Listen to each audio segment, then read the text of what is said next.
This is Tim Ferriss, circa 1979 AD, age 2. You can tell by the power squat, I was a very confident boy, and not without reason. I had a very charming routine at the time, which was to wait until late into the evening when my parents were decompressing from a hard day's work, doing their crossword puzzles, watching television. I would run into the living room, jump up on the couch, rip the cushions off, throw them on the floor, scream at the top of my lungs, and run out. Because I was the Incredible Hulk. Obviously, you see the resemblance. And this routine went on for some time. When I was 7, I went to summer camp. My parents found it necessary for peace of mind.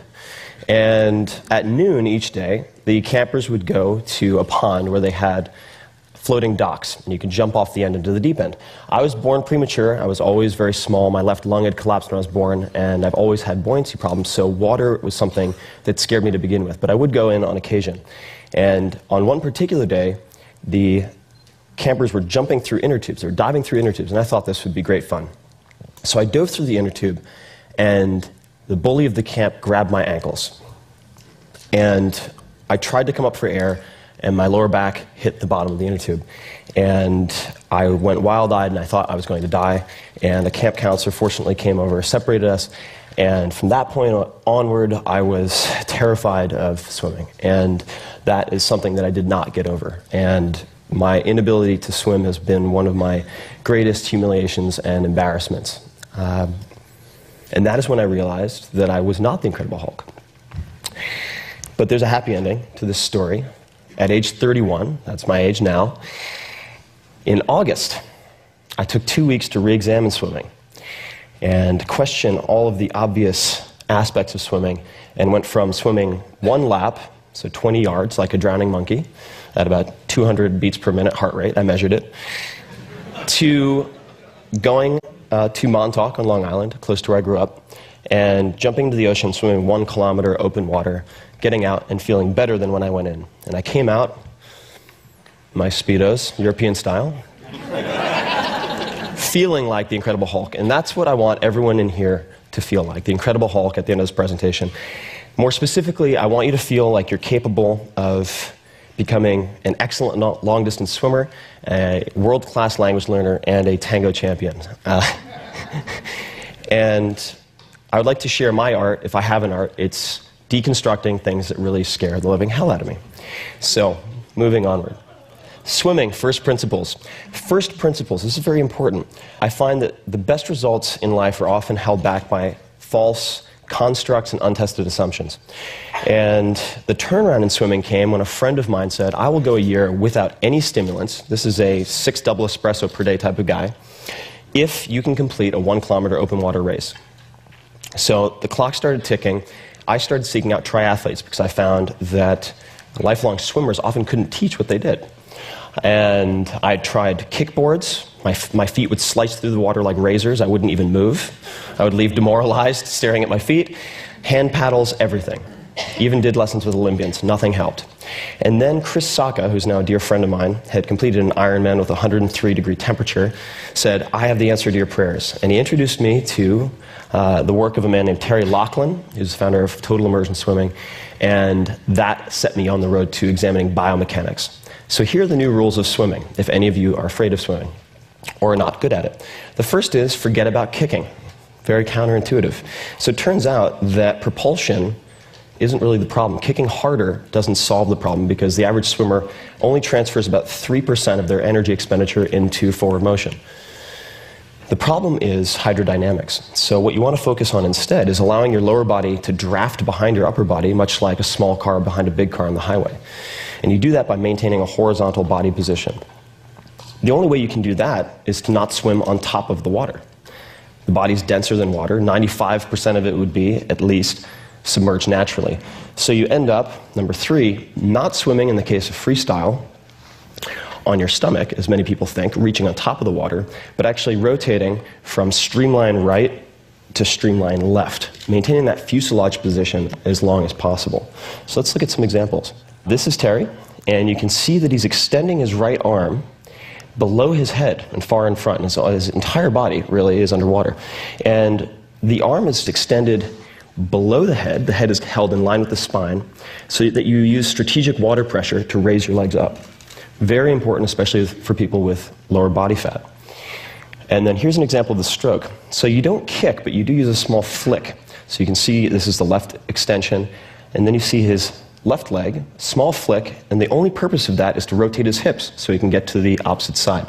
And the entry point for his right hand, notice this, he's not reaching in front and catching the water. Rather, he is entering the water at a 45-degree angle with his forearm and then propelling himself by streamlining. Very important. Incorrect above, which is what almost every swimming coach will teach you. Not their fault, honestly, and I'll get to implicit versus explicit in a moment. And then below is what most swimmers will find enables them to do what I did, which is going from 21 strokes per 20-yard length to 11 strokes in 2 workouts with no coach, no video monitoring. And now I love swimming. I can't wait to go swimming. And I'll be doing a swimming lesson later for myself if anyone wants to join me. Last thing, breathing. Problem a lot of us have, certainly, when you're swimming. In freestyle, easiest way to remedy this is to turn with body roll and just to look at your recovery hand as it enters the water. And that will get you very far. And that's it. That's really all you need to know. Languages, material versus method. I, like many people, came to the conclusion that I was terrible at languages. I suffered through Spanish for junior high, first year of high school, and the sum total of my knowledge was pretty much ¿Dónde está el baño? And I wouldn't even catch the response. Sad state of affairs. Then I transferred to a different school, sophomore year, and I had a choice of other languages. Most of my friends were taking Japanese, so I thought, why not punish myself? I'll do Japanese. 6 months later, I had the chance to go to Japan. And my teachers assured me, they said, don't worry, you'll have Japanese language classes every day to help you cope. It'd be an amazing experience. My first overseas experience, in fact. So my parents encouraged me to do it. I left. I arrived in Tokyo, amazing. Couldn't believe I was on the other side of the world. Met my host family. Things went quite well, I think, all things considered. My first evening, before my first day of school, I said to my mother very politely, please wake me up at 8 a.m. So, 8時に起こしてください. But I didn't say 起こしてください. I said 8時に起こしてください. Pretty close. But I said, please rape me at 8 a.m. You've never seen a more confused Japanese woman. And I walked into school, and a teacher came up to me and handed me a piece of paper, and I couldn't read any of it. Hieroglyphics. It could have been because it was kanji, so Chinese characters adapted into the Japanese language. I asked him what this said, and he goes, okay. ワールドヒストリー、カルキュラス、構文、トラディショナルジャパニーズ, and so on. And it came to me in waves. There had been something lost in translation. The Japanese classes were not Japanese instruction classes per se. They were the normal high school curriculum for Japanese students. The other 4,999 students in the school who were Japanese, besides the American. And that's pretty much my response.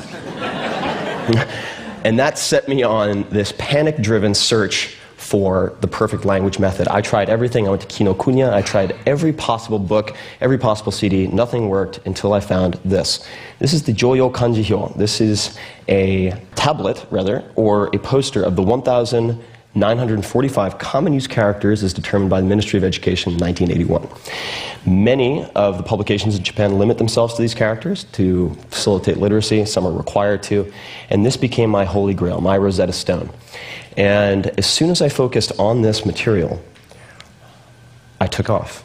And I ended up being able to read Asahi Shimbun, Asahi newspaper, about 6 months later, so a total of 11 months later, and went from Japanese 1 to Japanese 6. I ended up doing translation work at age 16 when I returned to the US. And have continued to apply this material over method approach to close to a dozen languages now, someone who was terrible at languages, and at any given time speak, read, and write 5 or 6. And this brings us to the point, which is, it's oftentimes what you do, not how you do it, that is the determining factor. This is the difference between being effective doing the right things, and being efficient, doing things well, whether or not they're important.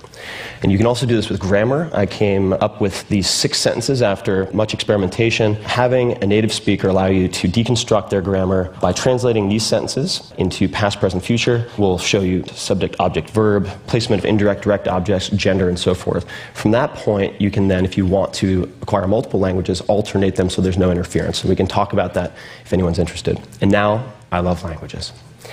So ballroom dancing, implicit versus explicit, very important. You might look at me and say, that guy must be a ballroom dancer. But no, you'd be wrong.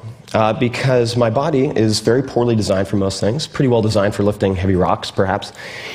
And I used to be much bigger, much more muscular, and so I ended up walking like this. I looked a lot like a orangutan, our close cousins, or the Incredible Hulk. Not very good for ballroom dancing. I found myself in Argentina in 2005, decided to watch a tango class, had no intention of participating. Went in, paid my 10 pesos, walked up, 10 women, 2 guys, usually a good ratio. The instructor says, you are participating. Immediately, death sweat. Fight or flight, fear sweat, because I tried ballroom dancing in college, stepped on the girl's foot with my heel, she screamed. I was so concerned with her perception of what I was doing that it exploded in my face, never to return to the ballroom dancing club. She comes up, and this was her approach to teaching. Okay, come on, grab me. Gorgeous assistant instructor. She was very pissed off that I had pulled her from her advanced practice. So I did my best, didn't know where to put my hands, and she pulled back, threw down her arms, put them on her hips, turned around and yelled across the room, this guy's built like a goddamn mountain of muscle, and he's grabbing me like a fucking Frenchman. Which I found encouraging. Everyone burst into laughter. I was humiliated. She came back. She goes, come on, I don't have all day. As someone who wrestled since age 8, I proceeded to crush her, of mice and men style. And she looked up and said, now that's better. So I bought a month's worth of classes. And proceeded to look at, I wanted to set competition, so I'd have a deadline. Parkinson's law, the complexity, perceived complexity of a task will expand to fill the time you allot it. So I had a very short deadline for a competition. I got a female instructor first to teach me the female role, the follow, because I wanted to understand the sensitivities and abilities that the follow need to develop, so I wouldn't have a repeat of college. And then I took an inventory of the characteristics, along with her, of the capabilities and elements of different dancers who had won championships. And then I interviewed these people, because they all taught in Buenos Aires, and I compared the 2 lists. And what you find is that there's explicitly expertise they recommended, certain training methods, and then there were implicit commonalities that none of them seemed to be practicing. Now, the protectionism of Argentine dance teachers aside, I found this very interesting. So I decided to focus on 3 of those commonalities. Long steps, so a lot of milongueros, the tango dancers, will use very short steps, and I found that longer steps were much more elegant, so you can have, and you can do it in a very small space, in fact. Secondly, different types of pivots. Thirdly, variation in tempo. These seem to be the 3 areas that I could exploit to compete if I wanted to compete against people who've been practicing for 20 to 30 years. That photo is of the semifinals of the Buenos Aires Championships 4 months later. Then 1 month later, went to the World Championships, made it to the semifinal, and then set a world record following that 2 weeks later. I want you to see part of what I practiced. And I'm going to jump forward here, but this is the instructor that Alicia and I chose for the male lead. His name is Gabriel Misé, one of the most elegant dancers of his generation, known for his long steps and his tempo changes and his pivots. Alicia, in her own right, very famous. So I think you'll agree they look quite good together. Now, what I like about this video is it's actually a video of the first time they ever danced together because of his lead. He had a strong lead. And he didn't lead with his chest, which requires you lean forward. I couldn't develop the attributes in my toes, the strength in my feet to do that. So he uses a lead that focuses on his shoulder girdle and his arm. So he can lift the woman to break her, for example, as just one benefit of that. So then we broke it down. This would be an example of one pivot. This is a back step pivot. There are many different types. and I have hundreds of hours of footage, all categorized, much like George Carlin categorized his comedy. So using my arch nemesis, Spanish no less, to learn tango. So fear is your friend. Fear is an indicator. Sometimes it shows you what you shouldn't do. More often than not, it shows you exactly what you should do. And the best results that I've had in life, the most enjoyable times, have all been from asking a simple question: what's the worst that can happen? Especially with fears that you gained when you were a child. Take the analytical frameworks, the capabilities you have, apply them to old fears, apply them to very big dreams. And when I think of what I fear now, it's very simple. When I imagine my life, what my life would have been without the educational opportunities that I had, it makes me wonder. And I've spent the last 2 years trying to deconstruct the American public school system to either fix it or replace it, and have done experiments with about 50,000 students thus far, built, I'd say, about a half dozen schools with my readers at this point. And if any of you are interested in that, I would love to speak with you. I know nothing, I'm a beginner, but I ask a lot of questions, and I would love your advice. Thank you very much.